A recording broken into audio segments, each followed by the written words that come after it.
Hello friends, welcome to my channel.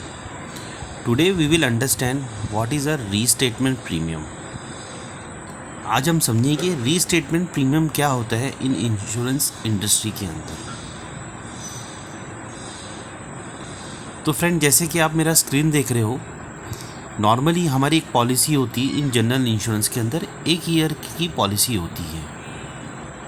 ठीक है, एक ईयर की पॉलिसी में उसका जो सम इंश्योर्ड है वो है 50,000 का सम इंश्योर्ड है, जो रिस्क है। उसके आगे जो प्रीमियम कंपनी ने चार्ज किया है, इंश्योरेंस कंपनी ने, वो 6,000 की है। अब मान लीजिए इन 3 मंथ कोई क्लेम आ जाता है और वो क्लेम जो है लॉस 10,000 का लॉस है। तो 10,000 लॉस करने के बाद, पे करने के बाद, आप अगर देखोगे इसका जो सम इंश्योर्ड है बैलेंस पीरियड के लिए 40,000 रह जाता है। मैं फिर से रिपीट करता हूँ, पॉलिसी 1 साल की है, सम इंश्योर्ड उसका 50,000 है, प्रीमियम उसका 6,000 है, और 3 मंथ में इसका लॉस आ जाता है। जो लॉस है 10,000 कंपनी ने पे किया। अब उसका जो बैलेंस, जो रिस्क हो जाता है, वो 40,000 रहता है।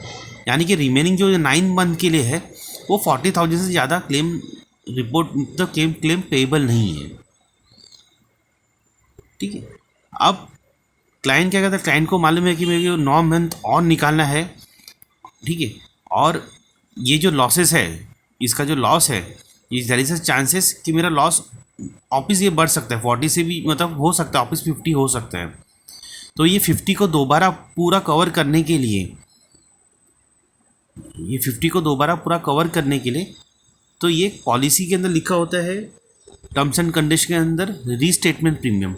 अगर इन बिटवीन कोई भी क्लेम अगर आता है तो इंश्योरेंस कंपनी वो क्लेम का रीस्टेटमेंट प्रीमियम, यानी कि बाकी का जो पेंडिंग 9 महीने का प्रीमियम है, एडिशनल प्रीमियम है, वो प्रीमियम डिडक्ट कर लेगी।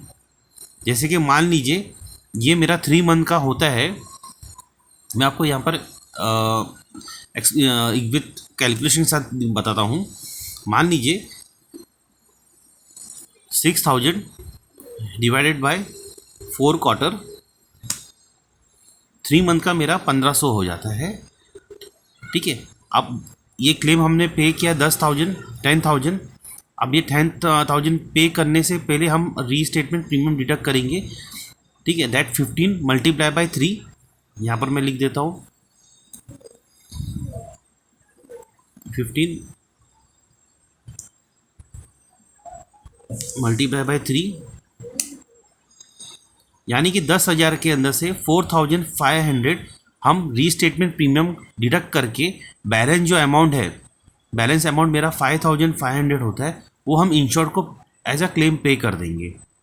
और जैसे ही हम रीस्टेटमेंट प्रीमियम ऑटो डेबिट करते हैं, डिडक्ट करते हैं क्लेम पे करने के टाइम पे, तब इसका जो सम इंश्योर्ड है ये 40,000 से आपका 50,000 हो जाएगा,